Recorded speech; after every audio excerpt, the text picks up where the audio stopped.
Olá, o tema de hoje é Maria, ela é a mãe de Deus? E nós evangélicos podemos chamar Maria de mãe de Deus? Será que ao invocar Maria como mãe de Deus não estaríamos fazendo referência a um título da Igreja Católica Romana? Bom, para sabermos de tudo isso, nós vamos analisar um vídeo aqui do Eduardo Faria, onde ele expõe o pensamento católico a respeito deste tema, e depois nós voltaremos e vamos fazer aqui uma análise um pouco, não tão profunda, mas uma análise boa sobre se Maria pode ser chamada de mãe de Deus. Assista o vídeo e já voltarei.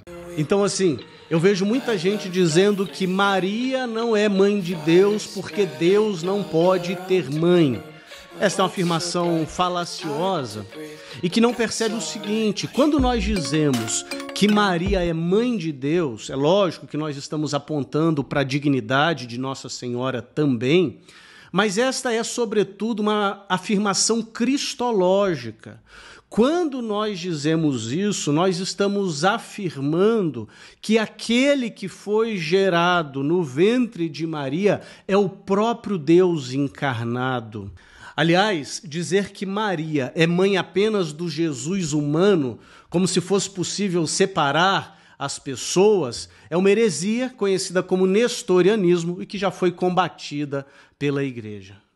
Bom, você percebeu aí então que ele colocou duas condições. A primeira condição para Maria ser chamada de mãe de Deus legitimamente é que quando um católico invoca Maria como mãe de Deus, na verdade, ele está fazendo referência a questões cristológicas. Ou seja, toda vez que ele invoca Maria como mãe de Deus, ele está fazendo referência a Cristo, né? Já que Cristo é Deus, então Maria é mãe de Cristo, Maria logo é mãe de Deus. A segunda questão que ele coloca aí é que se você negar esse título para Maria, você está ali incorrendo em uma heresia antiga chamada nestorianismo, que foi condenada no ano 431 no Concílio de Éfeso. Mas sejamos sinceros, você acha mesmo que um católico em pleno século XXI, quando ele invoca Maria como mãe de Deus, ele estaria lembrando de questões cristológicas do século IV, de disputas teológicas que foram analisadas no século IV? Não! Claro que não. Todas as vezes que um católico invoca Maria, ele tem em mente a exaltação de Maria como mãe de Deus, e não da glorificação da encarnação de Cristo. E eu vou te provar isso agora, tá? Bom, você que é católico, você conhece muito bem o texto da Ave Maria. Ave Maria, cheia de graça e tal. E tem um ponto que ele vai falar: Santa Maria, Mãe de Deus, rogai por nós pecadores agora e na hora da nossa morte. Percebeu? Todas as vezes que um católico ele faz referência ao título de Maria como Mãe de Deus, sempre tem um adjetivo, sempre tem algo para ser acrescentado e adicionado ao título Mãe de Deus. Por exemplo, na Ave Maria, a Maria como Mãe de Deus, ela tem o poder de rogar pelos pecadores até na hora da morte. Então não é só simplesmente Mãe de Deus. É cada vez mais o título Mãe de Deus. Nós vamos dar uma passada rapidamente aí da história do Concílio de Éfeso, mas eu quero fazer um vídeo só sobre esse concílio para falar sobre Nestório e sobre o outro adversário de Nestório. Mas isso vai ficar para um outro vídeo. Mas todas as vezes que um católico ele invoca Maria como mãe de Deus, ele tem que adicionar algum adjetivo. Neste caso da Ave Maria, Maria tem o poder de intercessão até na hora da morte dos pecadores. Mas para você não vir aqui embaixo nos comentários falar que estou distorcendo a fé católica, que eu estou contando mentiras da sua igreja, vamos analisar então documentos da sua própria igreja para provar que todas as vezes que um católico invoca Maria como mãe de Deus, ele tem em mente não a glorificação da encarnação de Cristo, mas sim a glorificação de Maria, a exaltação de Maria, porque cada vez mais, depois do Concílio de Éfeso, onde este título foi normatizado, Maria foi ganhando um status quase de uma deusa. Vamos dar uma olhada nisso? Bom, eu já falei sobre a Ave Maria. Tem um site um site católico, onde eles ensinam a rezar o terço. O terço você conhece, um tipo de uma correinha lá com várias pontas, onde você começa a rezar, né? Esse terço, ele é para falar sobre a história de Jesus, desde o nascimento até a crucificação. Então, cada bolinha lá vai contando um mistério. São 5 mistérios, desde o nascimento até o final da vida de Cristo. E olha que coisa interessante, né? Eu sei que não tem nada a ver aqui, mas olha como que a Igreja Católica ela é mais mariocêntrica do que cristocêntrica. Esse terço é para falar sobre Jesus, não é? Só que esse terço invoca mais Maria do que o próprio Jesus. Porque cada bola ali grande, você reza um Pai Nosso. O católico deve rezar um Pai Nosso. Seguido de 10 Ave Marias. Depois tem o Salve Rainha ainda no final, né? E depois reza o credo, mas para por aí. Então você tem muito mais a invocação de Maria no próprio terço, que é para falar de Jesus, do que a invocação do próprio Filho de Deus. Mas esse site, voltando para esse site ele vai ensinar o fiel católico a rezar o terço. E tem uma parte onde ele diz assim, olha, ele ensina o católico a invocar Jesus nessa oração. Ele diz assim, Divino Jesus, preste atenção, ele está invocando Jesus aqui, está orando para Jesus. Ele está, então, invocando diretamente o Filho de Deus. Preste atenção. Divino Jesus, nós vos oferecemos este terço que vamos rezar. Beleza? Está falando com Jesus aqui. Meditando nos mistérios da vossa redenção. Perfeito. Concedei-nos por intercessão da Virgem Maria, Mãe de Deus e nossa Mãe. Percebeu a confusão aqui? Olha, ele está falando de Jesus, está falando para Jesus conceder por intercessão da Mãe de Deus, ou seja, é o próprio Jesus. Mas aqui o título fica deslocado, é como se Maria fosse a mãe do próprio Pai, do próprio Deus, porque ele está orando a Jesus, pedindo para Maria, que é a Mãe de Deus, ele deveria falar vossa Mãe, né? A intercessão da Virgem Maria, vossa Mãe e nossa Mãe, as virtudes que nos são necessárias para bem rezá-lo e a graça de ganharmos as indulgências desta santa devoção. Mas o que eu quero chamar sua atenção aqui é a confusão que esse título traz na cabeça das pessoas. É por isso que um católico mediano, quando ele invoca Maria, ele nunca estará pensando em encarnação de Cristo, em glorificação de Cristo. Ele está pensando na pessoa de Maria.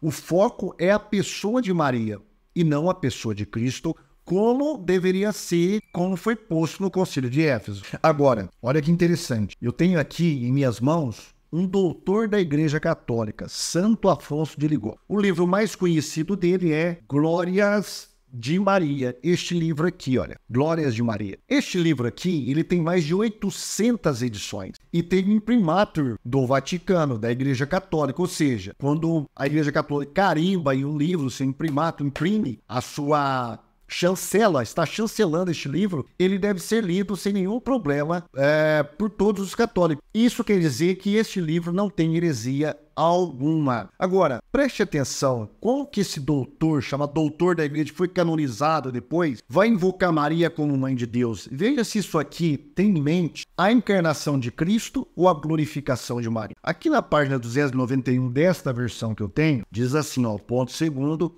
a exaltação de Maria por Deus. Como Mãe de Deus, é Maria a criatura mais chegada ao Senhor. Por aí você já está percebendo o tom que virá em seguida, né? Necessário seria compreender quão sublime é a grandeza de Deus, para também se compreender a altura a que foi Maria elevada. Bastará, pois, somente dizer que Deus fez desta Virgem sua mãe pura, para entender, com isso que não lhe era possível exaltá-la mais do que a exaltou. Aqui o título Mãe de Deus vai colocar Maria quase que tomando a posição do próprio Deus. Ele vai falar depois que depois dela, somente Deus é mais exaltado.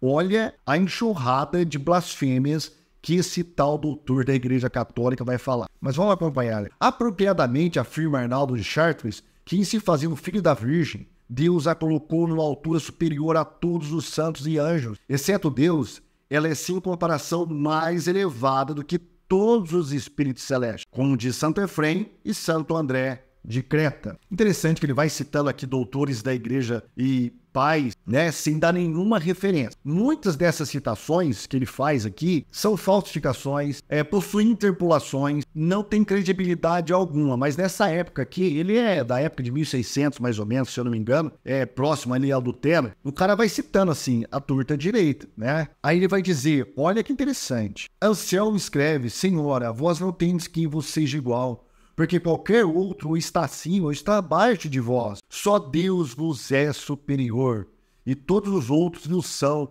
inferiores. Aqui, preste atenção, ele está discorrendo sobre o título Mãe de Deus. Mas vai continuar. Eu até grifei aqui tudo isso que você vai ler, tá? Preste atenção. Daqui deduz o padre Soares a razão porque a dignidade de mãe de Deus é de ordem superior a toda outra dignidade criada.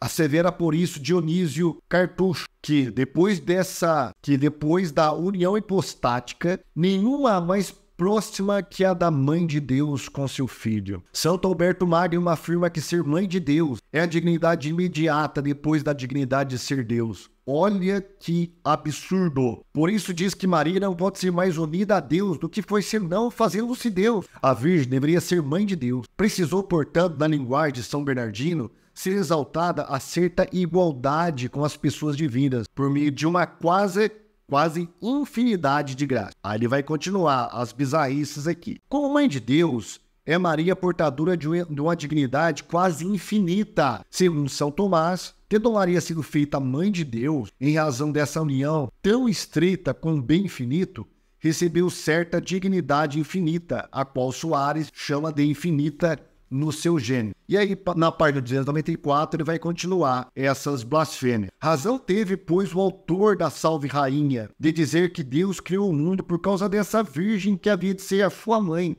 Pois é. São Boaventura podia dizer que o mundo persiste por disposição de Maria. Por vossa intercessão, ó Santa Virgem, é conservado o mundo, que no começo fundastes juntamente com Deus. Essas palavras fazem alusão ao texto de Provérbios, onde se lhe estava eu com ele regulando todas as coisas, 8, verso 30, que por amor de Maria, Deus não destruiu o homem depois do pecado de Adão. É sentença de São Bernardino. E aí, na página 295, ele vai continuar. Mas todo esse tesouro lhe foi dado em consequência da dignidade que lhe fora concedida de mãe de Deus. Sim. E na 296 ele vai finalizar. Pois não diz o padre Soares que Maria, sendo mãe de Deus, tem certo direito sobre seus dons em benefício dos que a servem? Além disso, a opinião de São Germano, Deus não pode deixar de ouvir as súplicas de Maria, porquanto precisa reconhecê-las como sua verdadeira e imaculada mãe. Aqui você vê alguma coisa de exaltação a Cristo, de glorificação a Cristo, de lembrança da encarnação de Cristo? Claro que não. Aqui o título Mãe de Deus está para exaltar Maria próxima à Trindade Divina. É praticamente uma semideusa, porque depois do título Mãe de Deus, ela virou rainha dos céus, ela virou portadora de todas as graças, ou distribuidora de todas as graças, intercessora, ela virou também corredentora da humanidade, e por aí vai. A infinidade de funções e de títulos que o Filho de Deus tem, a Igreja Católica está transferindo todo para Maria. Então o título Mãe de Deus, ao contrário do que disse o Eduardo Faria, ele não tem em mente, hoje em dia, em glorificar a Cristo. Ele tem em mente em exaltar Maria. Quando um católico invoca Maria como Mãe de Deus, ele tem em mente a maternidade de Maria em si. Não tem nada a ver com Cristo. Mas alguém pode dizer, olha, mas veja bem, isso aqui é apenas um doutor da igreja. Doutores da igreja são falíveis. Somente o Papa é infalível. Então vamos para a declaração de um Papa infalível. Vamos para Pio VII. Preste atenção no que Pio VII disse na sua Constituição Apostólica, Tanto Studio, de 19 de fevereiro de 1805. Preste atenção no que ele diz. Enquanto as orações daqueles que estão no céu têm, é verdade, alguma reivindicação ao olhar atento de Deus, as orações de Maria colocam sua segurança no direito de uma mãe. O que ele está dizendo aqui? Olha, é verdade que os santos, eles têm até um poder ali, Deus até olha com um pouco de dignidade, porque eles são santos, eles intercedem, mas Maria é diferente. Maria, ela tem o poder de mãe na hora da intercessão, ou seja, ela tem o poder superior. Então o título Mãe de Deus aí está muito além de uma mera referência à encarnação de Cristo. Mas ele continua, não parou. Segura aí que você vai ver o que esse homem vai falar. Por essa razão, quando ela se aproxima do trono do seu divino filho, como advogada, ela implora. Como serva, ela reza. Mas como mãe, ela ordena. Mentira! Olha, então, quando ela chega diante de Jesus Cristo, ela tem poder sobre Jesus, porque ela é mãe de Cristo. Ela é mãe de Deus. Percebeu o que esse título está fazendo na cabeça dos católicos? E parabéns. Isso não é um católico qualquer que está falando, é um papa da Igreja Católica. Ah, mas ele não falou ex-cátedra. Mas não importa, até mesmo os sede-vacantistas acredito que todas as declarações dogmáticas, pelo menos, dogmáticas não, pelo menos as declarações teológicas dos papas são ex-cátedra. Ou seja, esse negócio de saber se o Papa está falando ex-cátedra ou não, para ele estar proferindo uma sentença, isso aí é um jogo de esconde-esconde que os católicos atuais fazem, pós-Vaticano II.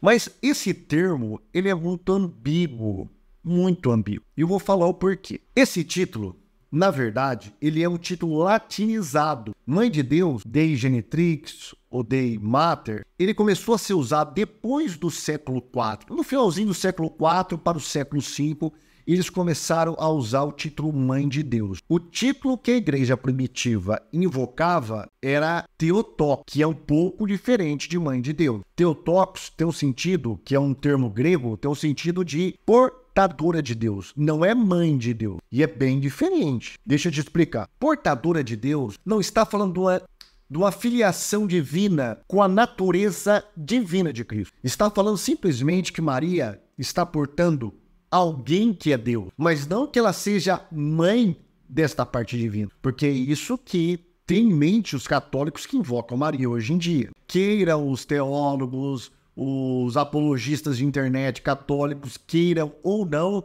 essa é a realidade pura e crua. Agora, quando a Igreja Católica, ou melhor, quando a Igreja Primitiva invocou Maria como Theotokos, eles tinham em mente única e exclusivamente questões cristológicas. Eu vou explicar o porquê. Quando esse título foi usado, havia uma disputa entre Cirilo de Alexandria e Nestório de Antioquia. Nestório falava que Maria não poderia ser chamada de Theotokos, tá? Nem mesmo Theotokos ele aceitava. E Cirilo de Alexandria falava que não, porque já que Jesus é Deus e Maria é mãe de Jesus, logo Maria é mãe de Deus, você pode chamar.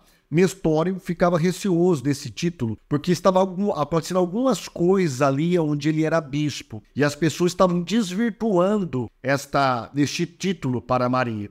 Então, ele não achou por bem chamar Maria de mãe de Deus, tá? Aliás, de Theotokos. Nem mãe de Deus era Theotokos, a portadora de Deus. Deveria ser chamado de Cristotokos, portadora de Cristo. Enfim, Nestório perdeu por um monte de manobras políticas de Cirilo naquele concílio. Ele perdeu, foi desterrado, foi condenado como heresia ao seu pensamento.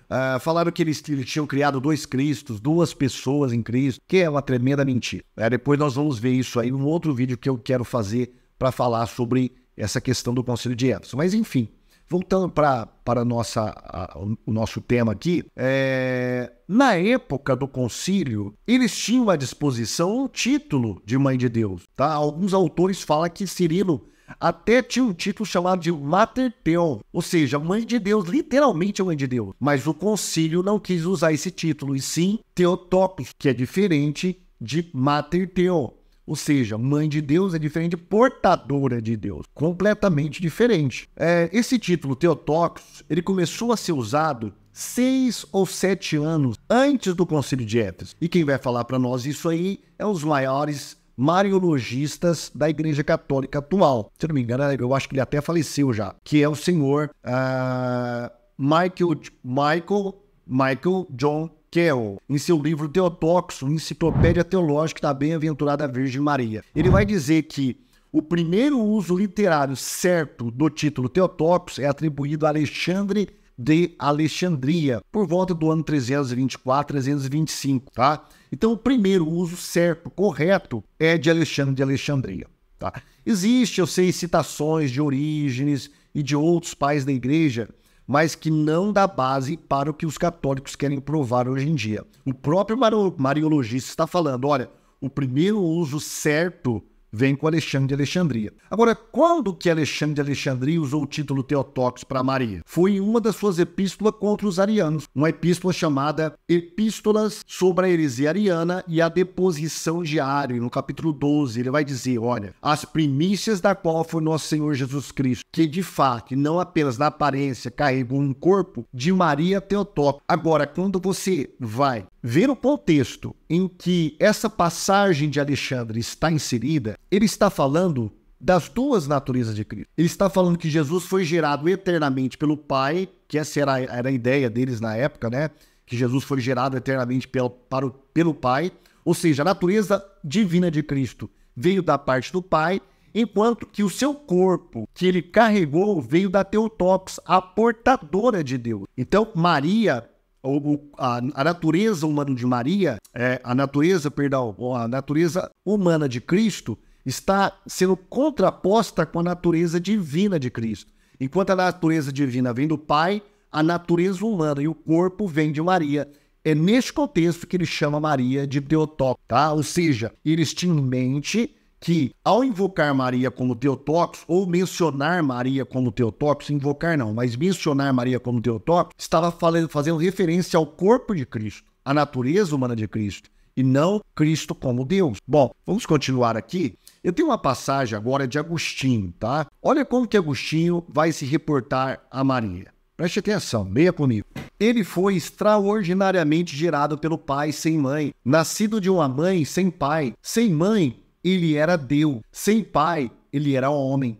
Sem mãe, antes de todos os tempos. Sem pai, no fim dos tempos. Nosso Senhor Jesus Cristo era Deus e homem. Como ele era Deus, ele não tinha mãe. Será que o Eduardo Faria vai colocar Agostinho também na heresia nestoriana? Porque isso aqui é Nestório, meu querido. Isso aqui é Nestório. Aliás, Agostinho, ele foi convocado para o concílio de Éfeso. Só que ele tinha morrido 4 meses antes. Se ele tivesse lá, com certeza, ele teria dado base para Nestório. Mas vamos continuar aqui. Ela era a mãe, então, de sua carne, de sua humanidade, da fraqueza que, por nossa causa, ele tomou sobre ele. Então, Maria era a mãe de quem? Do corpo, da natureza, da fraqueza de Cristo. Essa é a linguagem de Agostinho. Não é da divindade. Pois então ele a reconheceu quando o que ela deu à luz estava morrendo. Ou seja, a sua carne, o seu corpo. Aquilo pelo qual Maria foi feita, ou seja, a divindade de Cristo, não morreu. Mas o que foi feito de Maria, ou seja, o corpo, a humanidade, não. A eternidade, não. A eternidade da natureza divina, mas a fraqueza da carne estava morrendo. Então, Agostinho sabe separar muito bem. Maria é mãe da natureza humana, do corpo de Cristo, não da sua natureza divina. E essa era a ideia que estava imbuída o título Theotokos na igreja primitiva, na época, no contexto de Éfeso. Agora, o Novo Testamento, ele vai seguir este mesmo diapasão. Ele vai nessa mesma ideia. Há duas confissões que os evangelistas e apóstolos vão declarar. Primeiro, Jesus é Deus, isso é bem claro, capítulo 1, versículo 1 do Evangelho de João. E Maria é mãe de Jesus Cristo, tá? Isso está em todos os evangelhos. Maria é mãe de Jesus e Jesus é Deus. Mas eles nunca você vai encontrar na Bíblia a conclusão, Maria é mãe de Deus. Nunca você vai encontrar essa conclusão, tá? Apesar deles confessarem as duas coisas, eles não excedem esse limite, eles não pulam esse precipício para declarar a Maria como mãe de Deus. Eles afirmam sim que Maria é mãe de Jesus, por exemplo, João capítulo 2, versículo 1. E ao terceiro dia fizeram-se umas bodas em Caná da Galileia e estava ali a mãe de Jesus. Não estava ali a mãe de Deus. E olha que quem diz isso é João. Segundo a tradição católica, João cuidou de Maria até o final da sua vida. Ora, se existe uma pessoa que poderia legitimamente chamar Maria de mãe de Deus, era o apóstolo João, que estava íntimo de Maria. Jesus falou, eis aí a tua mãe, falando para João. Então, João poderia muito bem ter colocado, olha, estava ali a mãe de Deus, mas ele coloca o quê? Estava ali a mãe de Jesus. E isso é seguido, por exemplo, por Lucas, no capítulo 1, versículo 14 de Atos. Ele vai dizer, todos eles perseveravam unanimemente em oração e súplicas com as mulheres e Maria, mãe de Jesus, e com seus irmãos. Maria, mãe de Jesus. Lucas ainda vai colocar nos lábios de Isabel a expressão mãe de meu Senhor, não mãe de Deus. Em Mateus 1,18, João 19, 25, Jesus vai referir a Maria como sua mãe. E Jesus nunca dialogou com Maria, chegou próximo a Maria e invocou ela como mãe. Sempre se portava ela como mulher. Que tenho eu contigo, mulher? Isso não é um título desonroso. Longe disso. É um título respeitoso. Se reportar a Maria como mulher. Mas ele nunca chama Maria de mãe. E isso é sintomático. Por quê? Porque cada vez mais no ministério de Cristo, conforme Cristo ia pegando a sua autonomia e ia ganhando consciência de quem ele era, ele se afastava daquela filiação, a filiação carnal, a filiação sanguínea. Tanto é que lá com 12 anos, ele deixa os seus pais naquela festa e vai disputar com os doutores da lei. Maria fica louca procurando ele, volta para a cidade e dá uma bronca em Jesus. Olha, seu pai e eu te procurávamos que nem doido. E Jesus fala para ela, olha para ela e fala, mulher, eu não tô te entendendo. Será que você não sabe que eu tenho que cuidar das coisas do meu pai? Então, cada vez mais, Jesus vai se distanciando de Maria para dar a entender que Maria não é a mãe, a dona, a senhora de Cristo, como que era nos católicos hoje. Mas vamos lá. Esse título, aliás, essa expressão que eu mencionei em Lucas 1,43, mãe de meu Senhor, colocado nos lábios de Isabel, é utilizado pelos católicos como que tivesse o mesmo sinônimo de mãe de Deus. Então eles dizem o seguinte, olha, o título Kyrios, no grego, ele remete a Adonai, um título divino do Antigo Testamento. Então, todas as vezes em que Cristo é chamado de Kyrios, está falando que ele é o Deus do Antigo Testamento, o Adonai do Antigo Testamento. Portanto, quando Isabel chama Maria mãe de meu Senhor, ele está falando nada mais do que mãe de Deus. Será que isso é verdade? Não! Claro que não, claro que não. Isabel, primeira coisa, Isabel não está fazendo nenhuma afirmação teológica. Isabel não está querendo falar que Jesus é Deus. Ele está querendo dizer simplesmente que o fruto do ventre de Maria é o Messias, aquele que havia sido prometido pelos profetas do Antigo Testamento, aquele cujo reino de Deus que seria restabelecido com Israel no trono, no topo, como cabeça. Esse Messias que ganharia esse reino é o que está no ventre de Maria. Portanto, é o Messias que foi dado para libertar Israel. Isabel aqui não tem, mas nunca ela está pensando que Jesus é Deus aqui neste momento. Essa expressão mãe de meu Senhor tem a ver com Messias, como o Filho do Homem. É essa expressão que Lucas vai utilizar amplamente no seu evangelho. Aliás, o evangelho de Lucas aparece Jesus como o Filho do Homem, o homem perfeito, a humanidade perfeita, porque ele está escrevendo para os gregos, segundo dizem os especialistas em Novo Testamento. Está escrevendo para os gregos e ele apresenta Jesus como um homem perfeito, como era na concepção grega, o Filho do Homem, aquele que veio libertar, o Messias veio libertar essa humanidade sofrida, todos os gêneros, classes sociais, enfim. Lucas trabalha dessa maneira. E é dessa maneira que nós devemos entender o capítulo 1, versículo 43. E tem outra coisa também, tá? Nem sempre o título Kyrios tem a ver com o título divino. Tá? Por exemplo, Lucas 9,59, e disse a outro, segue-me, mas ele respondeu, Senhor, deixa que primeiro eu vá enterrar meu pai.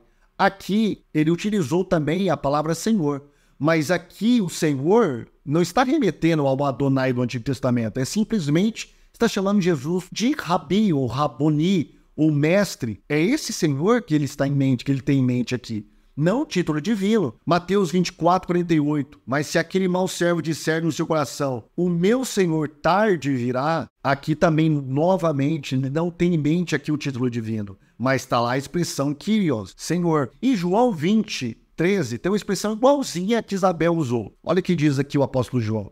E disseram-lhe eles, mulher, por que choras? Ela lhes disse, porque levaram o meu Senhor e não sei onde o puseram. Aqui novamente a expressão o meu Senhor, igualzinha que Isabel usou, tem em mente não a divindade de Cristo, mas sim a sua messianidade. Tem em mente aqui que ele é o seu mestre, o seu Senhor. É nesse sentido, tá? Então Jesus, ele é o Filho do Homem em Lucas e nos demais sinóticos. Ao contrário, por exemplo, de João, onde apresenta Jesus como Deus. De fato, ali o realce do Evangelho de João é mostrar a divindade de Cristo. Em Lucas, Mateus e Marcos não. É mostrar ele como o Filho do Homem, aquele que encarnou, aquele Messias que encarnou para libertar a humanidade, para salvar a humanidade. Esse título, aliás, você não vai encontrar esse comentário desse versículo, Lucas 1:43, em nenhum pai da igreja falando que aquilo ali significa mãe de Deus. Em nenhum, pelo menos dos que eu li, não. Todas as vezes que os pais da igreja comentam esse título, eles nunca vertem para a mãe de Deus. Eles nunca falam, olha, aqui Isabel está chamando Maria de mãe de Deus. É um absurdo isso, né? Mas os católicos têm isso, né? O único recurso que eles podem usar é distorcer as escrituras sagradas em prol dos seus dogmas, das suas heresias. Então, os evangélicos, eles podem confessar, sim, Maria como Theotokos. Maria é Theotokos, pois ela carregou aquele que é Deus. Nós podemos confessar isso. Mas Maria, por outro lado, ela é mãe de Jesus, pois derivou dela a sua carne e a sua natureza humana. Então, enquanto Maria é mãe de Jesus, que deu origem à sua carne, deu origem ao seu corpo e à sua natureza humana, ela, por outro lado, é a Theotokos, aquela que porta a Deus, aquela que está portando aquele que é Deus, não que dê origem à natureza divina. Então, o Theotokos, eu acredito que esse termo, ele evita essa ambiguidade criada pela expressão mãe de Deus. A expressão mãe de Deus mais atrapalha do que ajuda, como a gente tem visto, principalmente aqui, nessas aberrações, neste manual de heresias que o senhor Afonso de Ligório produziu. No demais, meus queridos, esse título levado às suas consequências últimas, ele é um absurdo. Por quê? Se Maria é mãe de Deus, porque ela, de alguma maneira, deu o seu DNA para Jesus, a sua carne para Jesus, sei lá, os seus elementos biológicos para Cristo, a mesma coisa foi a mãe de Maria. Então, a mãe de Maria também transmitiu, de certa maneira, todas essas coisas para Jesus. Então nós podemos chamar Santa Ana, como diz, os católicos, que é a mãe de Maria, podemos chamá-la de vó de Deus, podemos chamar Joaquim de vô de Deus, e João Batista podemos chamar de primo de Deus, José poderia ser padrasto de Deus. Então, veja que isso leva a terminologias absurdas.